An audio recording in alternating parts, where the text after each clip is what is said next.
네, 이렇게 예배드리는 것도 짧으면 2주간 앞으로 아니면 한 달 정도 못하게 되겠죠. 예, 이런 일이 또 이렇게 반복해서 생기네요. 빨리 정돈이 다시 돼서 예배 가운데 여러분 이렇게 만날 수 있었으면 좋겠습니다. 바울 서신의 가장 대표적인 편지가 로마서죠. 이 로마서는 크게 두 부분으로 나누어지게 됩니다. 두 번째 부분이 오늘 본문이 있는 12장부터 두 번째 부분이 시작이 돼요. 앞에 전반부는 구원받음에 대한 복음의 가장 기초에 대해서 바울이 가르치고 있고, 두 번째 부분 12장부터 시작되는 이 두 번째 부분에서는 그렇게 구원받은 그리스도인은 어떻게 살아야 되느냐, 구원받은 그리스도인은 어떤 삶을 살아야 되느냐에 대한 가르침으로 채워져 있습니다. 그리고 오늘 본문이 속해 있는 12장 1절에서 2절은 그렇게 구원받은 그리스도인은 어떻게 살아야 되는가라는 가르침의 가장 기초적이고 핵심적인 요약이라고 할 수 있어요. 그 로마서의 12장부터의 뒷부분의 요약이 12장 1절에서 2절인 거죠. 1절에서는 우리의 존재가, 그리고 우리의 삶 자체가 거룩한 산 제사가 되어야 된다. 우리의 삶 자체가 살아있는 예배가 되어야 한다라고 선언을 합니다. 그리고 오늘 본문 2절에서는 그런 거룩한 산 제사, 살아있는 예배로서의 우리의 삶을 위한 가장 핵심적인 지침이 요약이 되어 있습니다. 2절의 말씀은 이렇게 시작을 해요. 여러분은 이 시대의 풍조를 본받지 말고, 여러분은 이 시대의 풍조를 본받지 말고. 이걸 풀어서 번역하면은 이런 의미입니다. 이 세상과 같은 모양이 되지 마라. 자기 자신을 이 세상과 동일시하지 마라. 이 세상과 같은 짓을 하며 살지 마라. 여러분의 생활을 이 세상의 온갖 유행에 맞추려고 하지 마라. 이 세상이 여러분이 무엇이 될 것인지를 결정하게 하지 마라. 이 세상은 우리가 기경하고 씨를 뿌려서 변화를 만들어가는 곳이지 우리 자신이 동화되어야 할 곳이 아니다. 이런 의미입니다. 여기서 본받지 말고에 사용된 본받다, 이 본받다라는 단어의 헬라어 원형이 스케마라고 합니다. 스케마. 여러분 그 장 피아제라는 학자 이름을 들어본 적이 있을지 모르겠는데요. 장 피아제의 아동 발달 이론, 여기에 중요한 개념으로 등장하는 스키마라는 용어가 있거든요. 그 개념이 여기에서 나왔어요. 스케마, 어떤 뜻이냐면은 외형, 형태, 도식, 이런 의미를 가지고 있습니다. 이 스케마의 특징은 뭐냐? 계속 변한다. 계속 변한다. 여기에 있어요. 그만큼 뭐예요? 일시적이고 불완전하다는 겁니다. 마치 패션 트렌드라고 비슷해요. 불과 얼마 전까지만 해도 패션이 슬림핏이라고 해가지고 딱 달라붙는 거, 바지도 그렇고 자켓도 그렇고 와이셔츠, 셔츠도 그렇고 다 딱 타이트하게 달라붙는 게 주류를 이루었어요. 그런데 지금은 어떻게 바뀌고 있죠? 오버핏이라고 하죠. 이렇게 자켓도 약간 펑퍼짐하고 바지도 통이 넓어지고, 그렇게 오버핏이 그 자리를 차지하고 있어요. 패션은 계속 변하고 있죠. 이처럼 계속 변해가는 이 세상의 흐름, 그 불완전함을 마냥 의지하고 따라가지 말라, 이런 의미입니다. 이것을 향신기도에서는 문화와의 과잉 동일시라고 이야기를 해요. 문화와의 과잉 동일시. 사람이 우리 나이로 만 4살에서 8살 사이에 어떤 과정을 거치냐면은 내 자신의 정체성을 자기가 속한 사회 조직체에서 찾으려고 하고, 내가 속한 그 조직체, 집단 자체를 내 자신과 동일시하는 과정을 겪게 됩니다. 그래서 뭐 행복, 관계, 성공, 소유, 뭐 능력, 소속감, 미래의 희망, 이런 삶의 요소들에 대해서 내 자신이 살고 있는 사회에 이미 구조화되고 문화화된 주류적 가치들을 내 것으로 그대로 내면화하는 거죠. 그래서 이 시기의 아이들의 특징은 부모나 교사, 또래 아이들, 주변 어른들, 그리고 미디어에 의해서 만들어지는 지배 가치, 주류 가치를 비판 없이 흡수하고 자기하고 동일시하기 쉬워요. 여러분 그래서 이 시기의 아이들을 혼자 유튜브를 보게 하고 혼자 TV를 보게 하고 이런 거 별로 좋지 않습니다. 거기에 떠돌아다니는 가치와 내 자신을 동일시하기 쉽거든요. 부모가 같이 보고 같이 이야기를 나누고 그런 여과 장치가 반드시 있어야 돼요. 이런 과정은 우리 인간의 성장 발달 단계에서 누구나 다 반드시 거쳐야 되는 과정입니다. 그런데 안타까운 것은 사람들의 대부분이 이 단계에 머문다는 거예요. 나이는 20살, 30살, 40살이 되어 갔는데 이 단계에서 더 나아가지 못한다는 거죠. 향신기도에서는 우리 인류의 정신적인 연령대가 여기에 딱 지금 현재 머물러 있다는 겁니다. 우리 인류 사회에 나타나는 수많은 문제들, 오늘 노 집사님이 기도 가운데 나왔던 그 기득권자들, 권력을 가진 자들의 그 학살과 폭력 이런 모든 것들이 이 수준에 머물러 있기 때문에 나타나는 양상이라는 거죠. 성인이 되어서도 평생 이 단계로 고착된 내 안에 있는 자아가 끊임없이 나에게 지대한 막대한 영향력을 행사하며 살아가게 된다는 거예요. 그래서 외형은 어른인데 실제 삶은 어린아이처럼 살아가고 있다는 거죠. 요즘 초등학생들의 장래 희망이 1위가 뭔지 아세요? 초등학생 장래 희망 1위. 시은아 뭔지 혹시 아니? 모르는데요. 네. 조사를 한 걸 보니까 요즘 초등학생들의 장래 희망 1위가 유튜버래요. 유튜버.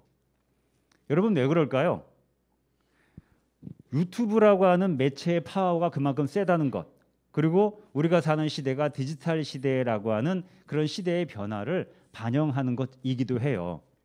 그런데 유튜버, 그중에서 파워 유튜브가 되면 어떻게 되느냐? 초등학생들이 다 잘한다는 거죠. 연예인급의 명성과 인기를 누리고 또 수많은 부를 나도 소유할 수 있다. 이걸 알고 있다는 거예요.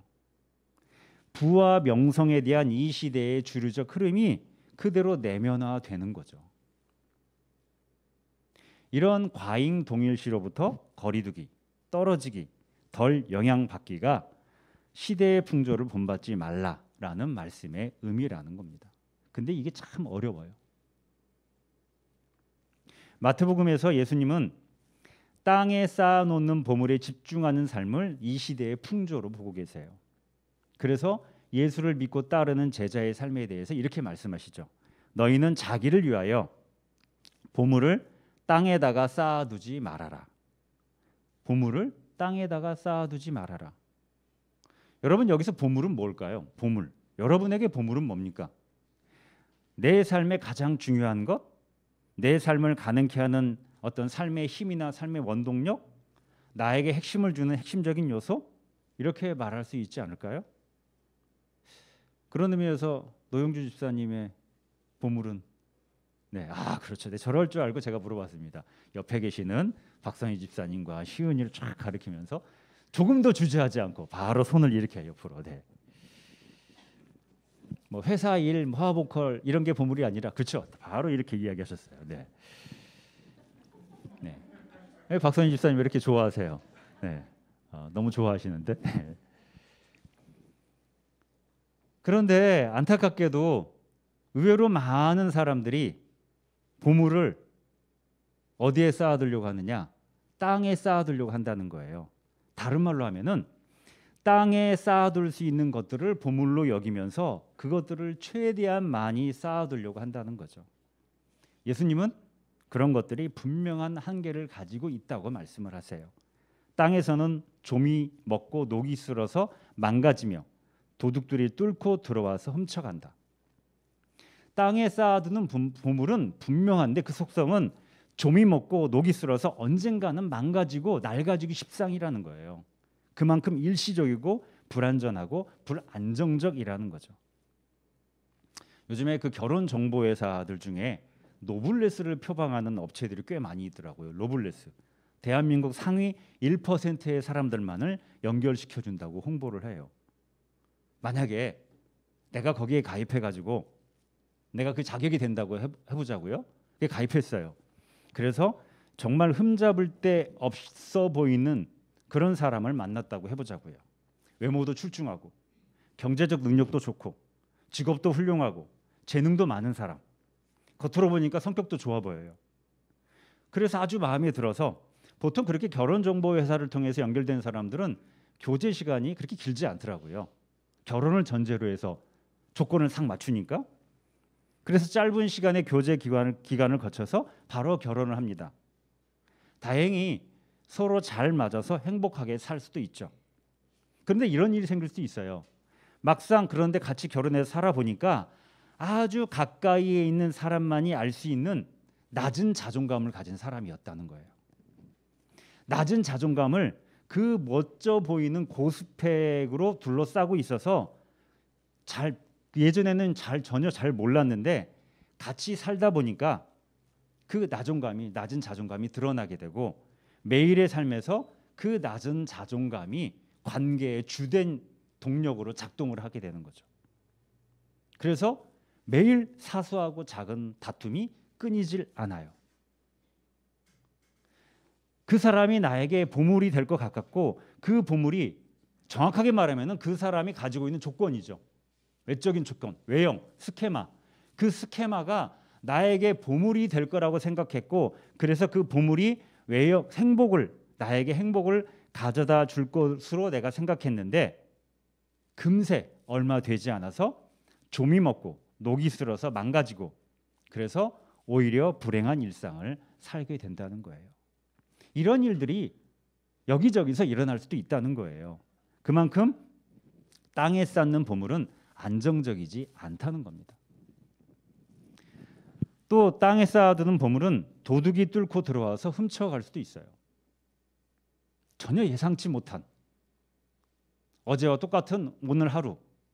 그래서 밤에 잠들었는데 도둑이 들어와서 내가 세상에서 가장 소중하게 여기는 나의 보물을 아침에 일어나다 보니까 횡한 어디론가 다 사라져버린 거죠. 제가 지난번에 그 나는 자연인이다 그 프로를 즐겨본다고 했잖아요.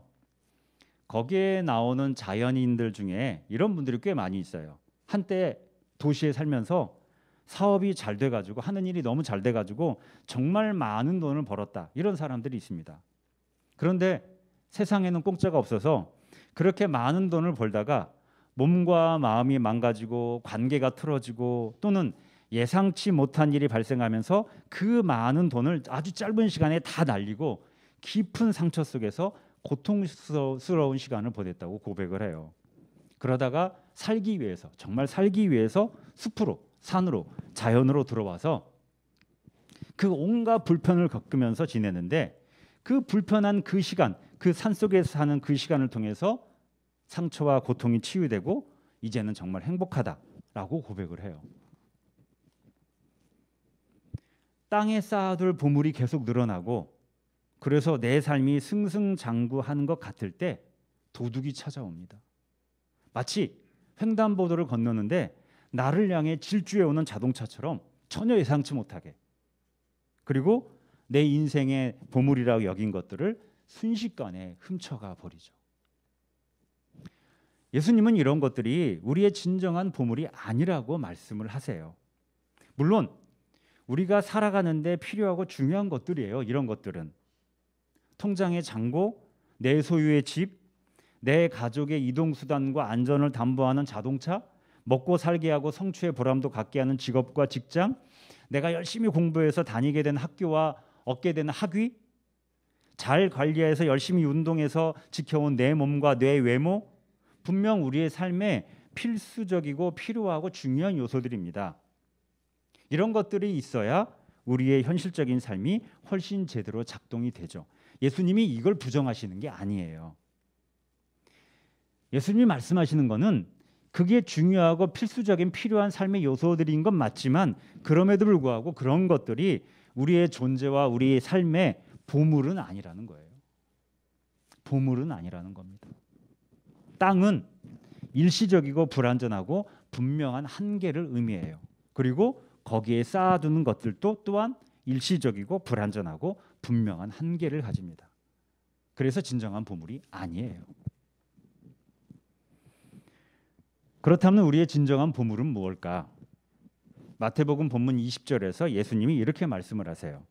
그러므로 너희를 위하여 보물을 하늘에 쌓아두어라. 보물을 하늘에 쌓아두어라. 하늘에 쌓아둘 수 있는 것이 진정한 보물이다. 이 보물은 좀이 먹고 녹이 슬어서 망가지는 일이 없고 도둑들이 뚫고 와서 훔쳐가지도 못해요. 이 보물은 그 무엇도 그 누구도 어떻게 할 수 없는 영원성과 불변성, 완전성을 가지고 있습니다. 그 누구도 나의 이 보물을 훼손하거나 훔쳐가지 못해요. 로마서 12장 2절에서 이 보물과 관련돼서 이렇게 말씀을 합니다. 마음을 새롭게 함으로 변화를 받아서. 마음을 새롭게 함으로 변화를 받아서. 여기서 변화를 받아서는 형태의 근본적인 전환, 이런 뜻이에요. 형태의 근본적인 전환. 여기에 헬라어 단어, 여기에 쓰인 헬라어 단어의 원형이 모르페라고 합니다. 모르페. 제가 아까 스케마를 이야기했잖아요. 스케마는 끊임없이 변하는 그런 외형이라면은 모르페는 본질 그 자체, 본질적인 요소, 이런 의미가 있어요. 변하지 않고 영원하고 완전해요. 그러니까 우리의 마음이 스케마에서 모르페로 전환되는 것, 이거를 교회 용어로 이야기하면 회개인 거죠. 회개. 마음, 내 자아의 방향이 바뀌는 것, 계속해서 변하고 불완전한 것들을 보물로 받아들이고 그거를 집중하던 스케마의 삶에서 변하지 않는 본질의 중심을 두고 사는 모르페의 삶으로 전환되는 것. 여러분, 이렇게 변하지 않는 본질, 그 완전성의 뿌리 내린 마음을 우리가 참자아라고 이름을 붙인 거예요. 참자아. 예수님은 우리의 진정한 보물이 뭐냐? 이 참자아가 우리의 진정한 보물이라고 말씀하고 있는 겁니다. 참자아 반대는 거짓자아죠. 우리의 거짓자아는 그 약함과 일시성과 불완전함 때문에 끊임없이 외부의 그 어떤 것들을 보물로 여기면서 찾아다녀요. 자신이 스스로 보물이 아니기 때문에 다른 어떤 거를 자꾸 내 거 보물로 만들려고 찾아다닌다는 거죠. 스케마의 삶을 살아가는 거예요. 그리고 그 보물과 내 자신을 동일시하려고 합니다. 명함에 찍힌 내 직위가 곧 그게 나인 거죠. 내 통장에 있는 내가 투자한 주식의 수익이 곧 나 자신인 거예요. 그런데 참 자아는 그 자아 자체가 보물이에요. 그 참자의 마음이 우리의 삶을 진정으로 가능케 하는, 우리의 삶의 진정한 행복의 기운을 채워주는 생명력의 수원지가 된다는 겁니다. 그래서 예수님은 마태복음 본문 21절에서 이렇게 말씀을 하고 계세요. 너의 보물이 있는 곳에 너의 마음도 있을 것이다. 너의 보물이 있는 곳에 너의 마음도 있을 것이다. 우리의 진정한 보물이 있는 곳에 우리의 진정한 마음도 있어요. 바꿔 말하면은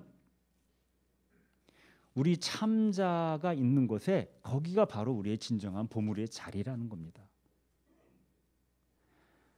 변하지 않고 영원하며 완전한 본질로서의 모르페의 자리, 그 참자의 자리가 우리의 존재의 진정한 보물의 자리라는 거예요. 인류 역사에서 가장 지혜로운 사람을 뽑으라고 하면은 그 대표격으로 거론되는 사람이 솔로몬이죠.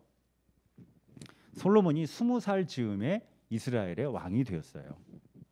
아버지 다윗이 워낙 출중한 사람이었잖아요. 출중한, 너무 뛰어난 사람이었어요. 그 뒤를 이어서 나라를 통치한다는 게 아마 이 20살 젊은 왕 입장에서는 엄청나게 부담스러웠을 겁니다. 그런 그에게 하나님께서 꿈에 나타나서 이렇게 말씀을 하세요. 내가 너에게 무엇을 해주기를 바라느냐? 나에게 구하여라. 내가 너한테 보물을 주려고 하는데 어떤 보물을 주면 좋겠니? 네가 원하는 걸 줄게. 이러시는 거죠. 만약 여러분에게 하나님께서 나타나셔서 이렇게 말씀하시면 여러분은 뭘 구하시겠어요? 하나님, 다음 주 로또 당첨 번호가 뭔지 좀 알려주시면 안 될까요? 아니면 10년 뒤에 초대박이 날 주식은 어떤 걸까요? 뭐 이런 거? 하나님 120살까지 살 때까지 청년의 외모와 건강을 유지하며 살아가게 해주세요. 좀 생각하면 징그럽긴 하네요. 120살인데 등등등. 솔로몬은 이렇게 대답을 했어요. 주님의 종에게 지혜로운 마음을 주셔서 주님의 백성을 재판하고 선과 악을 분별할 수 있게 해 주시기를 바랍니다. 지혜로운 마음을 주셔서. 지혜로운 마음. 20살의 솔로몬은 그게 자신의 진정한 보물이 되어야 한다는 것을 알았어요. 그래서 지혜로운 마음을 달라고 대답을 합니다. 여러분, 이 지혜로운 마음이 로마서의 새롭게 변화된 마음, 마태복음의 예수님 말씀에 참된 보물, 이것을 의미하는 거예요. 솔로몬은 그 지혜로운 마음, 참자의 마음이 자신이 왕으로서의 역할을 제대로 수행하고 자신에게 주어진 삶을 제대로 살아갈 수 있는 진정한 삶의 능력, 진정한 삶의 힘이라는 것을 알아차리고 있었던 거죠. 하나님께서 솔로몬에게 이렇게 대답을 하세요. 이제 나는 너의 말대로 너에게 지혜롭고 총명한 마음을 준다. 네 말대로 너에게 지혜롭고 총명한 마음을 준다. 여러분, 그래서 솔로몬은 그 마음, 지혜로운 마음, 참자의 마음이 그의 삶의 중심이 됩니다. 그의 삶의 힘과 원동력이 돼요. 그래서 가장 지혜로운 왕으로 살아가게 되죠. 오늘 본문 보면은 이어서 하나님께서 솔로몬에게 이렇게 말씀을 하세요. 나는 또한 네가 달라고 하지 아니한 부귀와 영화도 모두 너에게 주겠다. 너의 일생 동안 왕 가운데서 너와 견줄 만한 사람이 없을 것이다. 보통 교회들이 되게 좋아하는 말씀입니다. 하나님께 이 본문, 오늘 본문 앞에 부분에 솔로몬이 1,000번제를 드리고 막 이런 게 나오거든요. 그래서 1,000번제 드리고 1,000번 헌금하고 1,000번 예배 드리고 하나면은 솔로몬처럼 하나님께서 부귀 영화를 축복으로 주실 것이다. 이런 메시지로 연결이 돼요. 여러분, 이 말씀은 잘 들여다봐야 되는데 단지 솔로몬이 수많은 부귀 영화를 누리면서 인류 역사상 가장 부유한 사람으로 살게 되었다, 그런 의미가 아니에요. 솔로몬의 삶의 자리, 그는 태어나면서부터 왕이 될 수밖에 없는 그 삶의 자리 속에 살아갔어요. 그 역할을 맡았죠. 솔로몬이 살아가는 삶의 자리에서 그 현실적인 그의 삶에서 그가 경험할 수 있는 그에게 필요한 행복의 풍요로움이 주어졌다는 거예요. 그에게 필요한 행복의 풍요로움. 그 모든 것들이 참자의 마음이 중심이 되어서 살아가는 삶으로 가능해졌다는 겁니다. 진정한 보물이 무엇인지를 알아차리고 그 보물에 내 삶의 중심을 두고 그것을 지향했을 때, 그 보물이 내 삶을 이끌도록 내가 맡기었을 때, 현실에서 나에게 필요한 것, 우리 각자 모두 다 달라요. 나에게 필요하고 또 나에게 맞는 삶의 요소들이 적절하게 서로 맞춰지고 채워지고 공급되었다, 그런 의미라는 거예요. 다른 말로 하면요, 현실 세계를 살아가는 거짓 자아가 이 참자의 컨트롤을 받으면서 건강한 상태의 자아로서 현실 세계 속의 삶을 살아가게 되었다는 겁니다. 참자아가 거짓 자아가 계속 건강할 수 있도록 컨트롤했다는 거예요. 그래서 그의 현실 세계 삶이 내적으로 외적으로 풍요롭게 그다운 삶을 살아갈 수 있도록 만들었다는 거죠. 그런 의미예요. 여러분, 우리가 거짓 자아와 참 자아를 언급할 때 쉽게 오해하는 게 있어요. 거짓 자아를 우리가 버려야 될, 외면해야 될 자아로 여기는 거죠. 그럴 필요도 없고요. 그렇게 되지도 않습니다. 거짓이라는 이름이 붙어서 그렇게 오해를 불러일으키기 쉬워요. 이게 이제 우리의 진정한 거짓 자아가 우리의 진짜 자아가 아니라는 것을 강조하기 위해서 좀 세게, 강력하게 표현을 한 겁니다. 다른 말로 표현할 수도 있어요. 작은 자아, 현실의 자아, 이렇게 해도 무방해요. 이 거짓 자아는 어떤 자아냐? 우리가 감각과 우리의 재능으로 현실 세계와 만나는 자아예요. 그래서 현실의 자아, 현실적 자아라고 말할 수 있습니다. 그렇기 때문에 우리가 이 몸을 가지고 살아가는 이 세상의 생애 동안은 우리는 이 자아, 거짓 자아를 통해서, 이 작은 자아를 통해서 현실 세계와 관계를 맺으며 살아갈 수밖에 없어요. 중요한 것은 거짓 자아를 버리는 게 아니라 누가 중심이냐 하는 거예요. 누가 내 존재와 내 삶의 중심이느냐, 누가 나를 주도하느냐. 우리가 참 자아가 중심이 돼서 참 자아의 마음으로 살아갈 때 우리는 이 거짓 자, 작은 자의 시야로부터 벗어날 수 있어요. 동시에 이 작은 자, 거짓 자의 활동, 사고, 상상력, 재능이 비로소 건강하게 제대로 발휘될 수 있다는 거예요. 작은 자의 감각과 능력은 우리의 진정한 나됨, 또 나다운 참된 행복을 위한 통로이고 매개체로서 비로소 그때 제 역할을 할 수 있게 된다는 거죠.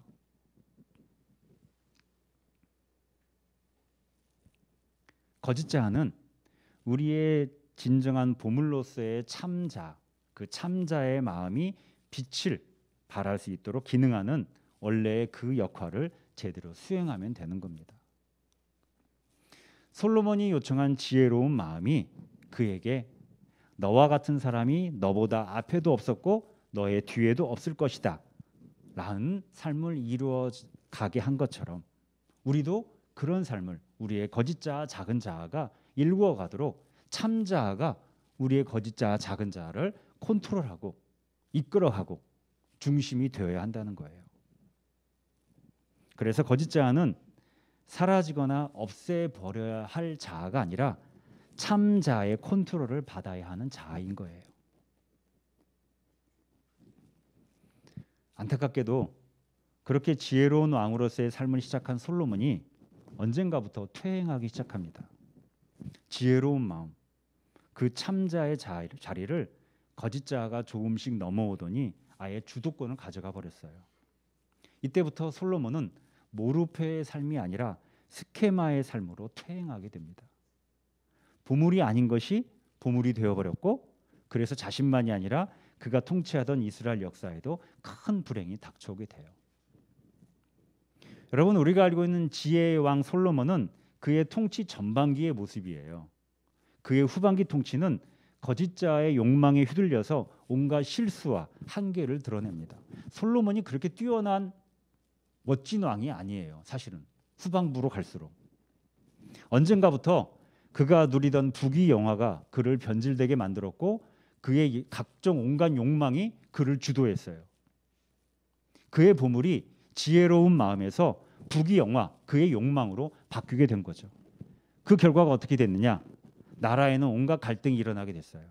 그리고 결국은 그가 죽은 다음에 이스라엘이 남한국과 북한국으로 분단되게 됩니다. 분단 국가를 만든 원인, 그 이유를 만들어낸 왕이 돼버렸어요. 왜 우리가 우리 안에 작동하는 작고 현실적인 자아를 거짓 자라고 강하게 부르는지 솔로몬의 사례가 단적으로 알려줍니다. 그만큼 거짓 자아가 주도하고자 하는 갈망과 욕구가 집요하고 정교하다는 겁니다. 그게 바로 성경에서 말하는 원죄예요. 원죄의 우리 안에 죄성에, 우리 안에 있는 죄성, 우리 안에 있는 그 연약함에 집요하고 정교함이 솔로몬의 사례에서 단적으로 드러나는 거죠. 사람이 나이가 들어가면은 더 성숙해지고 깊어져야 되잖아요. 그런데 현실은 그렇지 않은 사람들이 훨씬 더 많아요. 오히려 나이 들수록 퇴행하는 사람들이 더 많습니다. 왜 그럴까요? 거짓 자, 작은 자아가 주도하는 삶을 살기 때문이에요. 나이를 먹어가면은 우리의 삶을 가능케 했던 여러 가지 요소들이 약해지고 능력을 잃어가죠. 신체적 능력이 떨어지고 지적 능력이나 언어적 능력도 쇠퇴합니다. 사회적 관계를 맺고 일을 처리한 능력도 약해져요. 그런데 세상은 어때요? 스케마의 세상이에요. 계속 변해가고 그래서 나이 드는 나에게 점점 낯선 곳이 되어가요. 그래서 내가 살면서 경험했던 익숙한 곳, 그 익숙한 그 시절로 퇴행하고 싶어 합니다. 라떼는 말이야. 이게 그래서 나오게 되는 거예요. 그러면서 어떻게 돼요? 고집도 더 세지고 내가 알고 있는 것이나 경험한 것을 강하게 주장하게 돼요. 많은 분들이 그렇게 완고한 노인이 되어갑니다. 여러분, 여기서 벗어나는 길은 간단해요. 그런데 쉽지는 않습니다. 솔로몬도 실패했으니까요. 지혜로운 마음, 참자의 마음이 내 존재와 삶의 보물이 되게 해야 돼요. 내 현실의 삶을 이끌어가는 중심이 되어야 합니다. 마음을 새롭게 하여 변화를 받아서. 이 말씀은요, 일회적으로 한 번 이루어지는 게 아니라 계속 새롭게 변화를 받아라. 계속 새롭게 지속적으로 마음의 중심을 갱신하라. 계속 그것을 지향하라. 이런 뜻이에요. 여러분, 우리가 건강하기 위해서는 뭐예요? 건강한 먹거리를 먹어야 되고 식습관이죠. 그리고 운동, 지속적인 운동. 이게 제일 중요하잖아요. 참자가 중심이 되어 살아가는 사람도 마찬가지입니다. 우리가 할 수 있는 게 있어요. 우리의 참자에 지속적으로 건강한 먹거리와 적절한 운동을 시켜주는 거예요. 참자가 건강하게 힘을 발휘할 수 있도록 우리가 도와주는 거예요. 그게 구체적으로 뭐냐? 매일 지속적으로 하는 관상생활입니다. 침묵이라는 언어를 기반으로 하는 관상생활, 영성생활이 우리의 삶에 시간의 양이 중요한 게 아니라 질적으로 핵심적인 영역이 되어야 돼요. 더 구체적으로 향신기도가 되었던, 렉시오 디비나가 되었던, 예수기도가 되었던 우리의 매일의 삶에서 우리 안에 현존하시고 활동하신 하나님, 그 하나님이 계시는 내 안 저 깊은 곳에 있는 그 하나님과 함께 있는 참자의 마음으로 내가 지속적으로 나아가야 됩니다. 그 참자의 자리에 건강한 먹을거리, 지속적인 운동, 이것이 이루어지게 만들어줘야 돼요. 그 방법이 뭐냐? 침묵이에요. 침묵 가운데 내가 하나님 안에 머무는 것. 여러분, 우리가 매일 스케마의 시간에 쏟는 시간과 에너지를 생각해 보세요. 시간의 양과 에너지. 우리는 먹고 살기 위해서 현실 세계 속의 관계의 삶을 살아가기 위해서 스케마의 시간에 많은 양을 쏟을 수밖에 없어요. 그만큼은 아니더라도 우리가 빼먹지 않고 매일의 삶에서 모르페의 시간을 확보할 수 있어야 돼요. 그게 우리로 하여금 예수를 진정으로 믿고 따르게 하는 제자의 삶을 가능케 합니다. 나이 들어가면은 노후를 어떻게 할 것인가? 노후 대책에 대한 이야기 많이 나오죠. 가장 확실하고 중요한 노후 대책이 내 삶에 모르페의 시간을 확보하는 겁니다. 내 삶의 시간에 모르페의 자리를 지향하는 시간을 확보하는 것. 저는 이게 가장 중요한, 가장 근본적이고 기초적인 노후 대책이라고 생각을 합니다. 어느 수도원에 한 방문자가 찾아왔어요.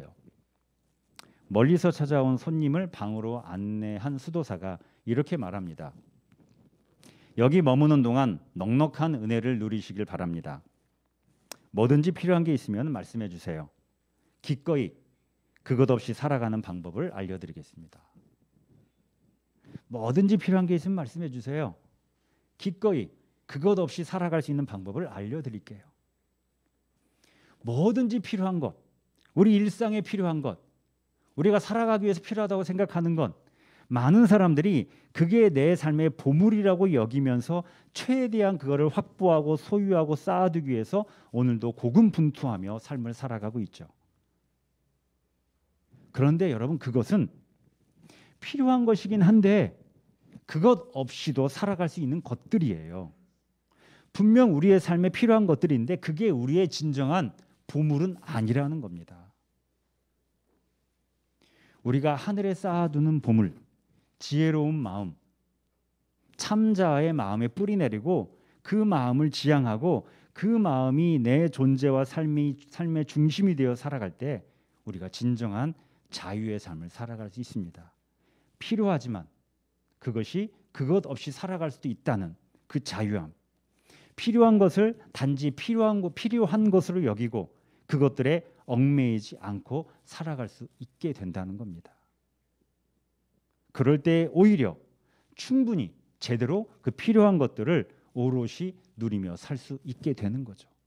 돈을 돈으로 오롯이 제대로 누리고, 시간을 시간으로 오롯이 제대로 누리고, 여가를 여가로 오롯이 제대로 누리고, 그리고 그만큼 삶에 대한 걱정과 불안으로부터 자유할 수 있게 돼요. 그리고 그만큼 평화가 하나님으로부터, 내 참자로부터 흘러나온 평화가 내 내면과 삶을 채우게 될 겁니다. 사랑하는 여러분, 지금 여러분에게 보물은 무엇인지요? 내가 무엇을 해주기를 바라느냐? 나에게 구하여라. 말씀하시는 하나님께 여러분은 어떤 대답을 하시겠습니까? 기도하겠습니다.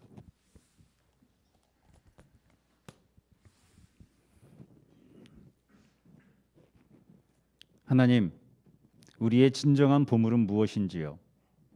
우리가 지향해야 될 우리의 진정한 보물은 무엇이 되어야 하는지요? 오늘 주님의 말씀처럼 땅에 쌓아두는 보물이 아니라 하늘에 쌓아두는 보물을 지향하며 살아가는 우리가 되게 하여 주시옵소서. 스케마의 삶이 아니라 모르페의 삶을 살아가는 우리가 되게 하여 주시옵소서. 비록 그것이 우리가 인식하고 감정적으로 느끼고 감각적으로 파악되지 않는다 할지라도 우리의 믿음으로 우리의 내면 저 깊은 곳에 있는 그 자리, 참 자아의 자리, 지혜로운 마음의 자리를 끊임없이 하나님 안에서 지향하며 살아가는 우리가 되게 하여 주시옵소서. 그로 인해서 우리의 현실적 자아, 작은 자아, 거짓 자아가 건강해지게 해주시고 제대로 우리의 현실의 삶을 살아가는 매개체로 작동되는, 그래서 진정한 우리 각자에게 맞는 복된 삶을 살아가는 우리가 되게 하여 주시옵소서. 그리고 그런 우리를 통해서 우리가 만나는 사람들, 그리고 우리가 사는 이 세상이 우리의 그 복이 흘러가는, 그래서 하나님 나라가 이루어져가는 우리의 인생 여정이 되게 하여 주시옵소서. 예수 그리스도의 이름으로 기도합니다. 아멘.